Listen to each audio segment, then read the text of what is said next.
Pressure, sugar, cholesterol या अन्य कुनै रोगको उपचार सफल भयो भनेर कति बेला भन्ने?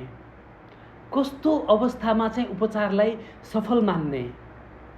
के सुगर औषधि खाएपछि सुगर घट्नु, प्रेसर कन्ट्रोलमा आउनुलाई नै सफल उपचार भनिन्छ त?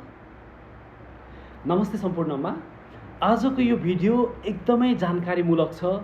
यहाँहरूले चाहिँ आफ्नो रोगप्रतिको उपचारप्रतिको बुझाइमा परिवर्तन गर्ने किसिमको चाहिँ एउटा अवधारणा यहाँहरू समक्ष लिएर आएको छु।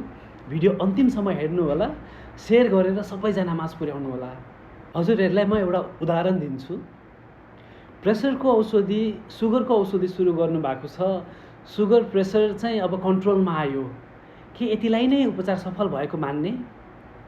धेरै जस्तो बेलामा औषधि सुरु गरिसकेपछि, प्रेसरको औषधि सुरु गरिसकेपछि चाहिँ प्रेसर त कन्ट्रोलमा आउँछ, तर बिरामीलाई चाहिँ कमजोरी महसुस हुने, बसेर उठ्दा रिङ्गटा लाग्ने, कालो अन्ध्यारो देख्ने विभिन्न किसिमका चाहिँ साइड इफेक्टहरू देखा पर्छन्। त्यो प्रेसरको औषधिको साइड इफेक्ट हो।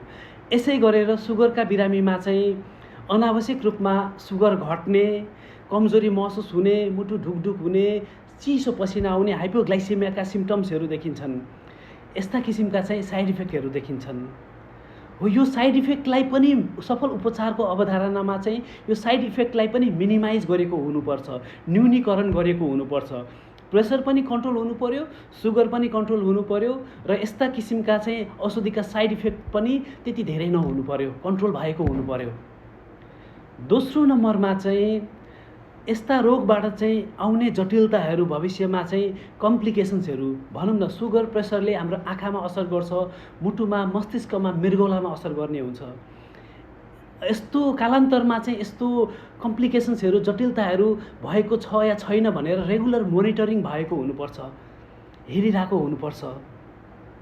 तेस्रो नम्बरमा बिरामीलाई औषधि खान सुरु गरिसकेपछि त्यो औषधिको महत्त्व, त्यसको साइड इफेक्ट सम्पूर्णको बारेमा चाहिँ एउटा राम्रो जानकारी हुनुपर्छ।